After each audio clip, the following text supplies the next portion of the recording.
Hey, and welcome back to another amazing episode here on Gems Podcast. With me in the hot seat today is Mike Cavaggioni. And let me tell you a bit about Mike. So, Mike is currently in the Navy, but soon to be no longer. He is originally from Long Island, New York, and currently living in Iwa Beach, Hawaii. He joined the Navy in 2002 and has served for 20 whopping years. In conjunction with his Navy career, Mike is a licensed realtor associate, a financial coach, real estate investor, and podcast host. With his military retirement approaching, his focus shifted to financial independence and entrepreneurship. Mike owns real estate in Hawaii, Virginia, Oregon, and Texas. Ooh, shout out to Texas. Mike is the host of the Average Joe Finances podcast, a top 1% internationally ranked podcast. He started Average Joe Finances to share his guests as well as his own adventures in becoming financially independent. Mike's mission is to provide relevant and informative content that will help others in their own financial independence journey. Beat debt, control your wealth, and control your future. And without further ado, please welcome Mike Cavaggioni. Wow, Genesis, thank you so much for that wonderful intro. I appreciate it. My pleasure. I hope I've done your bio justice. Absolutely. Yeah, it sounds so much better when you read it than when I wrote it up. Sounds legit. I almost Man, want to pat myself on the back, but that's kind of like snobby. no, that's okay. It's okay to toot your own horn. No, that was really good, really good.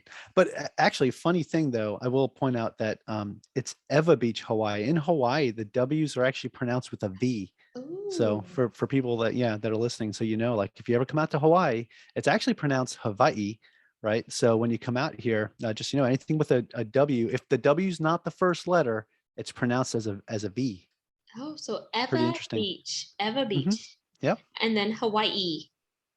That's Hawaii. Hawaii. Wait, okay. Say it one Hawaii. more time. Hawaii. Hawaii. Like Hawaii. just turn the W into a V. Hawaii. Hawaii. Yep. That's how you would properly Eh, pronounce it. Yep. Interesting. See, you're teaching us Americans some new tricks. There you Well, go. we're a different part of America. Let me just say that. I'm in Texas, so we say things totally different. If that makes you feel Just better. just a little bit. Yeah. So before we dive into personal finances and real estate investing, which is definitely your jam, I always like to, break the ice and give my guests a chance to connect with the audience in a fun and personal way. So since you are familiar with the show, you know what comes next. We can do an icebreaker or a rapid fire 10 question game. What are you in the mood for? I think the rapid fire sounds fun. Okay, it's rapid fire. So we're playing rapid fire with Mike and Genesis. Do do do do do do. Question number 1. If you could hop in a time machine and give younger Mike a piece of advice, what would it be? Oh, that is a fantastic first question. So I would tell younger Mike that don't be afraid to start investing earlier in life and actually pay attention to where you're putting your money because the current Mike would be in a much better position if younger Mike would have taken advice like that when he was younger. Question 2. Why did you name your show Average Joe Finances? So this is a funny one, but when I was looking to document my journey in personal finance, I started this blog and I said I need to find a good name for this.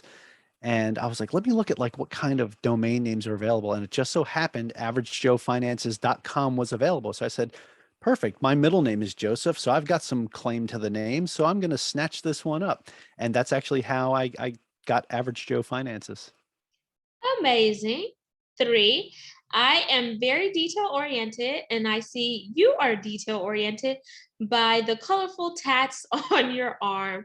So, are there any significant reasons behind the tats? Well, if you see some of the ones I have here, for those that can see the video, I'm a very avid Star Wars fan. So I do have a Star Wars sleeve on my right arm. Everything else has some type of meaning to it. So this turtle that I have here, I got this at my 10-year anniversary. Went right after my wife and I went swimming with the sea turtles in Maui, and then all the other ones are like stuff I got on deployments, or I have a Navy tattoo that's up here as well. So all different things that have meaning. You know, my mother and the date that she passed and all of that. So they all have some type of relative meaning to me, except for maybe the Star Wars one, but it does have relative meaning to me because I'm a huge Star Wars fan. So yeah. Three, no, four. If you could recreate any significant moment in your life, what would it be and why? Wow. Okay. So any significant moment, I would probably recreate the day I got married. Right. So interesting thing. So my wife and I actually eloped, and it was basically a really quick. She flew down from New York. I picked her up at the airport, brought her back to my apartment so she can get changed into her dress. I threw on a nice shirt and some pants, and that day the Navy had me like painting all day, so I had blue paint all over my hands. I couldn't get it off, right? And then we went to the Justice of the Peace. We were 15 minutes late, like after the court closed, but they waited for us because I called them and said, please, please, please wait. My wife, my fiance flew in, and literally this is she's flying back Sunday. Like, this is the only day we could do this. Please wait. And they did. And we got married, and it was awesome. But at the same time, like, if I can kind of redo that, I probably would have planned a little bit better. So we weren't rushing so much. And, I probably would have really worked harder on making sure my chain of command understood that, yes, I am in fact getting married today, even though you all said you don't believe me. So, but yeah, that's probably one thing I would change. Awesome. Well, for the next anniversary milestone, maybe you could recreate it and like exchange vows and etc. and just kind of work out those kinks. Yeah, so we actually did that at our 1 year anniversary. So we did a whole thing. We had like this whole big like it was like big reception party, and we treated it as if it was like our post wedding reception. It was really awesome. Super cool. Five. Are you a coffee, tea, or neither drinker? I am a huge coffee drinker. 20 years in the Navy will do that to you, especially when you're standing watches late at night while the ship is traversing across the ocean, and you have to make sure that you're not going to hit anything. So you want to be very alert and awake. So I drink coffee, from very nice flavored coffee to the sludgy stuff that's been sitting in there for hours. It just depends on how badly I need to stay awake. Six. If you could have a lunch or dinner with any person, past or present, who would it be? Honestly, it would be my dad, because lost him a couple years ago. It was very unexpected. He had cancer, and it was shortly after we came out here to Hawaii.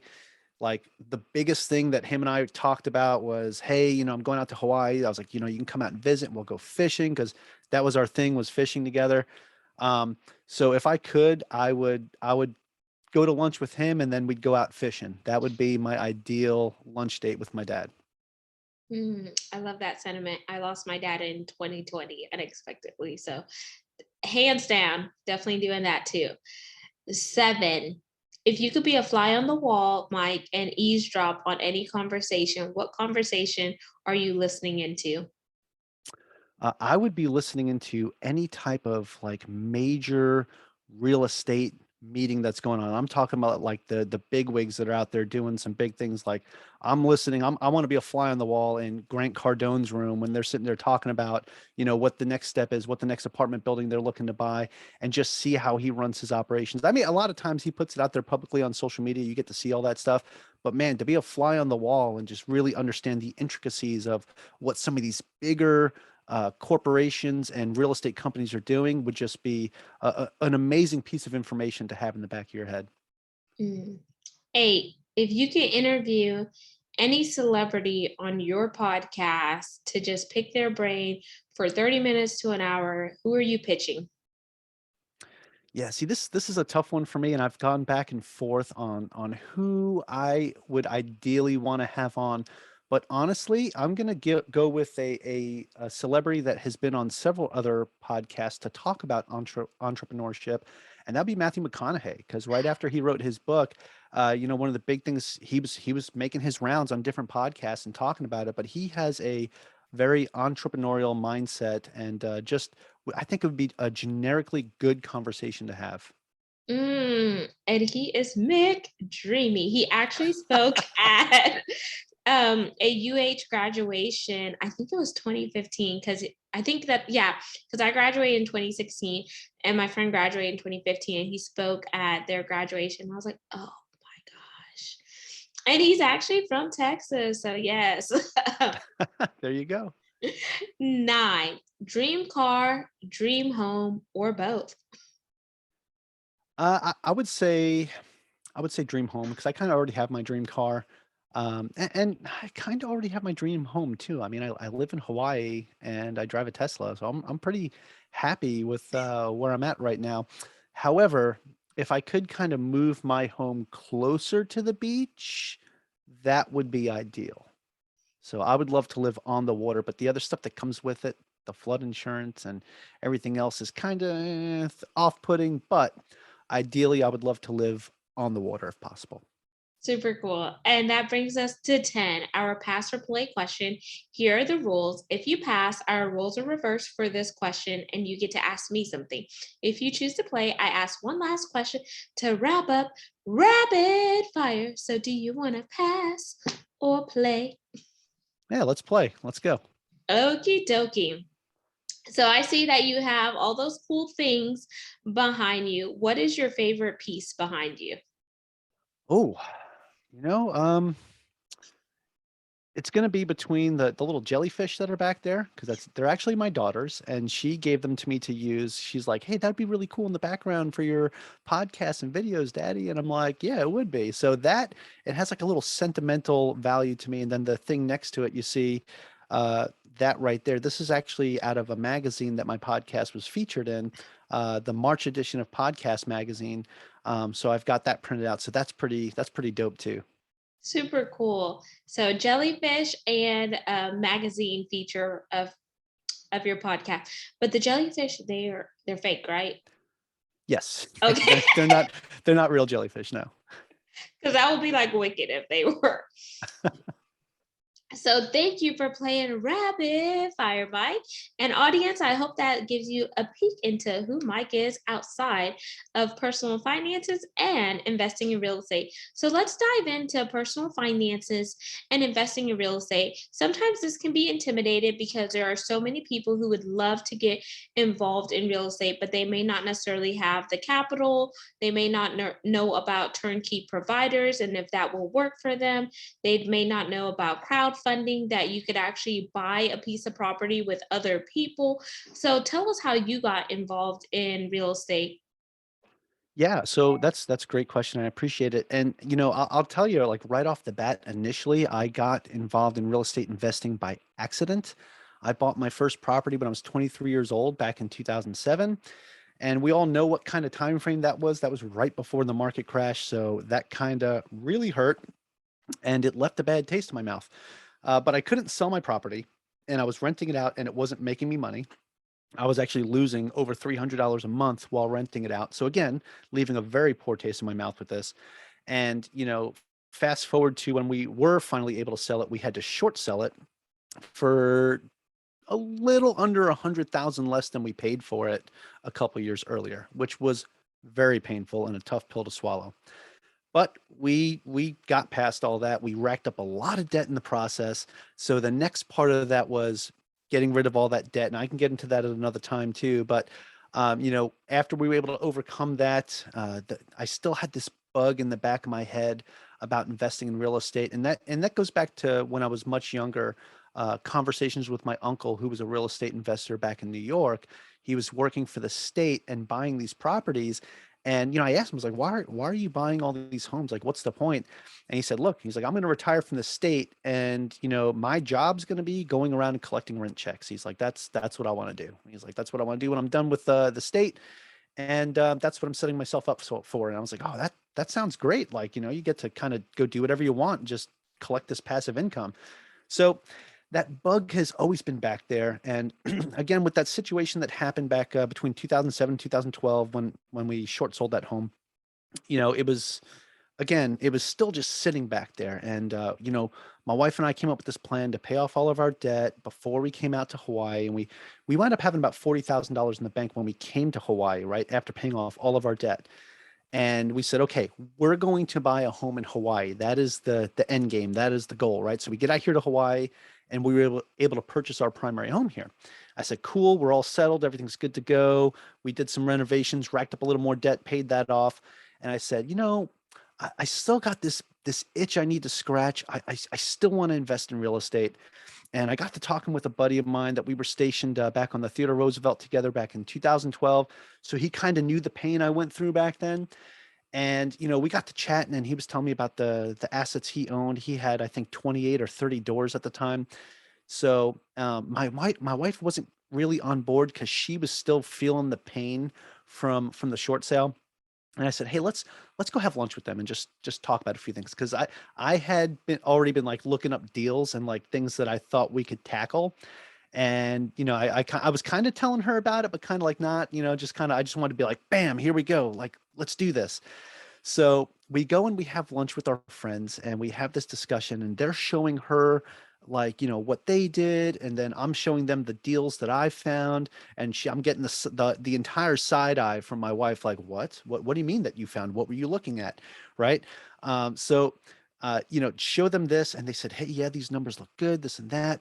And I looked at her and said, see, like this is something we can do, and I started to build that comfort with her. And she's like, you know what, let's do this. Let's do it. So I got her blessing. We moved forward. We bought a duplex in Chesapeake, Virginia. And that was like the whole start of it. And that was actually at the end of 2019, but we closed on the property in February of 2020. And then when we know what happened after that, right? The world ended that following month in March. So again, another like, oh my gosh, why me type deal. But we didn't let that deter us. We had a tenant that couldn't pay rent, but we got it figured out. We got them set up with a housing program that actually helped them and paid their rent for them. So we were actually cash flowing on that property $900 a month. We held on to it for a year. We sold it, took the profit, and then started investing in apartment buildings, and that's what we're doing now. So, but kind of a long answer to your question, but that's kind of like how everything started and where I got that bug to invest in real estate. But even though you gave that long answer, it was necessary because then it painted us a picture of where you are now. Because your uncle had, planted a seed because he was doing that. Then that got you interested. Then even though in that 2007 time period, you bought that house and you had a short sale it, you learned from that. And so you're getting the knowledge. Then you go on and buy a property in Chesapeake, then bam, the pandemic, but that's also another learning curve that's giving momentum to. But then you learn how to find government funding programs to help your tenant with. And then now you're transitioning into commercial real estate in a sense by doing apartment buildings. So what made you make the switch from residential to commercial? It's as simple as I was going to real estate meetups and talking with other people that were doing it, that were in multifamily assets. And they said, you can get involved in this with us as well and be a passive investor and be a limited partner where you don't have to do anything. As long as you look at our numbers and you feel like it's good and you're comfortable with giving us your capital, you can invest and be one of our partners. And basically you're a silent partner, and you will just collect your distributions monthly or quarterly, depending on who you're investing with, right? So I said, man, this sounds like perfect for what I'm looking for, because I was already super busy with my job in the Navy, also what I was doing on the side as a podcast host, and I just got my real estate license, so I was kind of working that a little bit too. And I'm like, I just don't have the time to sit here and try to find these deals right now. So there's got to be another way. And that's when, at that meetup, when I discovered being a limited partner in multifamily syndications. So that's kind of where we went towards. And I said, I don't have to worry about those 2 o'clock phone calls anymore that the toilet exploded or the outlet's not working or this and that. So I was like, yeah, I'm down. I'm down. Let's do this. So we started investing in multifamily and did our first one then. And then I just finished up, just closed on the second one, and the third one closes next week. So yeah, Congratulations. And thanks. with the multifamily syndications and being a limited partner and a silent partner, what are some of the pros and cons to that route? And how much does it take to get started in that, depending on what state you're investing in? Because the property value in Texas may be different than the property value in Chesapeake.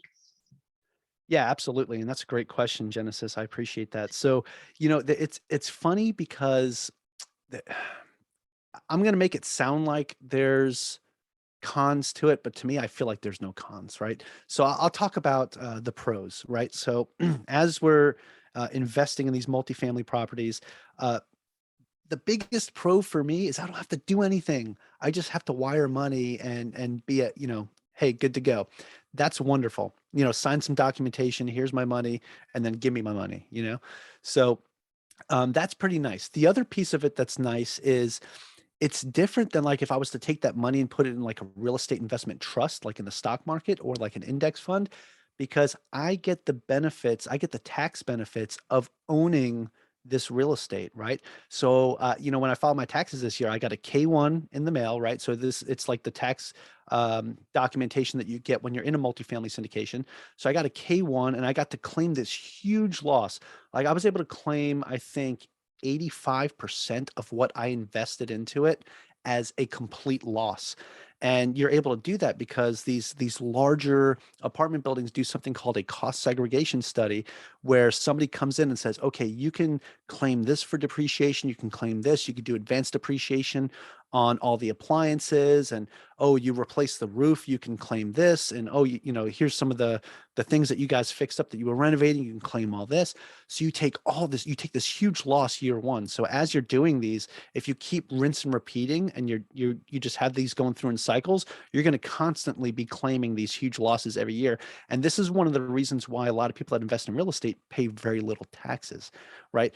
If I wasn't able to claim the loss that I claimed this year, I would have paid, I had to pay this year. I had to pay taxes and everything, but I paid significantly less than what I would have if I wasn't able to claim this loss on the investment that I put my money towards, right?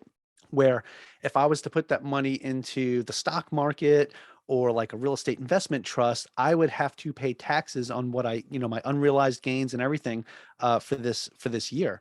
So that was, a couple pros that go in that. One, you don't have to, like really be involved at all.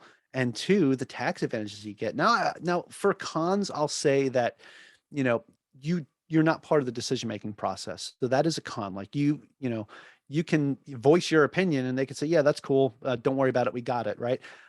You have no say as a limited partner. And the only time you really know what's going on, I mean, you can call and find out like what's going on, but you'll get like a monthly or a quarterly update. But that's it. So there's no like in between. You're not part of the operations. Like if something goes wrong and there's a huge cost that comes up, you're not like getting a phone call to say, hey, this happened and we need to spend this much money, so it's going to affect your distributions or anything like that. No, you'll find out in the next update, like, hey, your next distribution might be a little bit less because this happened. Now, I haven't had any of that happen to me or anything. I'm just saying that's a possibility, right? So that I would say that's a con. Um, but yeah, I would say that that's the pros and cons of doing like a commercial multifamily as a limited partner. Mm. Thank you for sharing that and walking through both sides of it, because there's always a way to compare and contrast just to make sure that it makes sense for you, depending Right. on where you are in your journey to really bring in that passive income.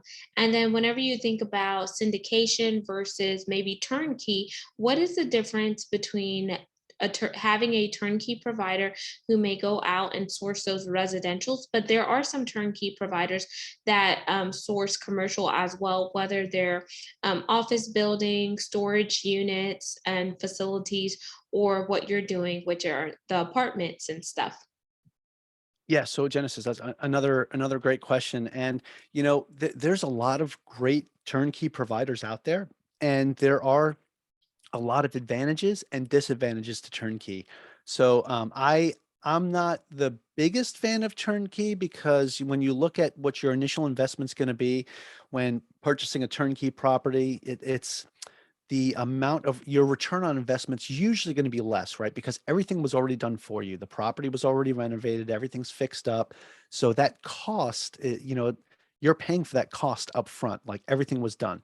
Now, and of course, there's going to be like any type of upcharge or anything because hey, they need to make their profit too when they sell you this property.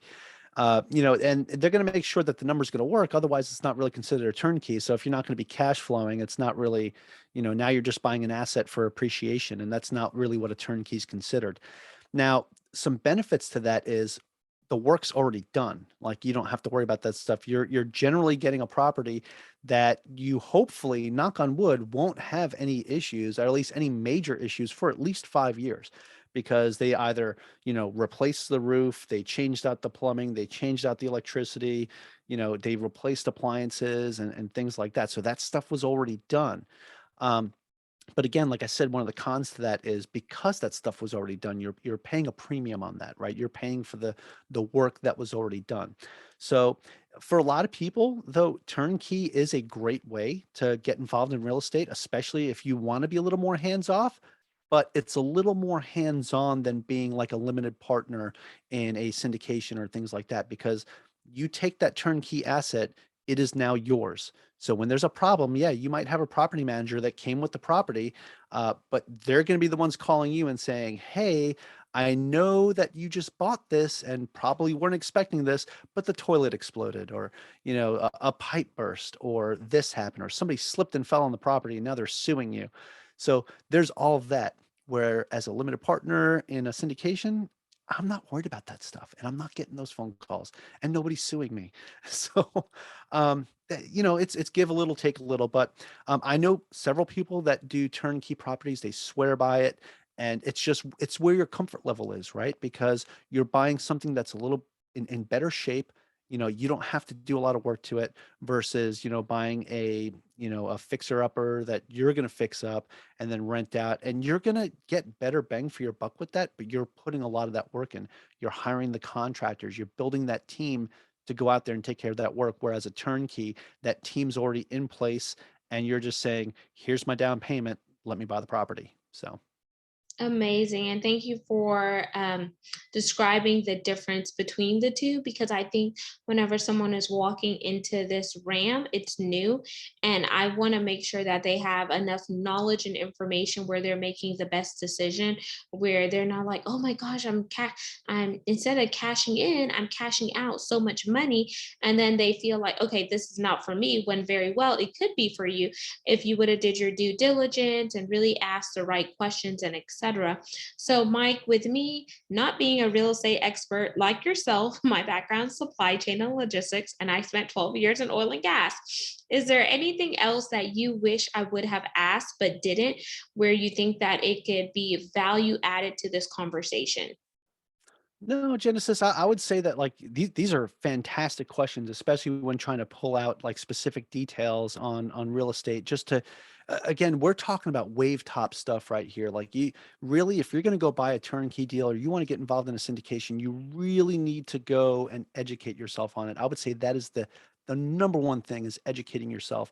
Um, I only know what I know from going to different meetups, learning this stuff from other people, and then actually doing it myself. So, you know, it, there's a lot of trial and error. I've tried a lot of things, and there was a lot of error in a lot of things too. But at the same time, I try to utilize the experience that I've had, in just the short time that I've been doing this, a little over 2.5 years, right? Versus somebody who's going in completely green. And that was me 2.5 years ago. And what did I do? I went out and found people that were doing this, that knew what they were doing.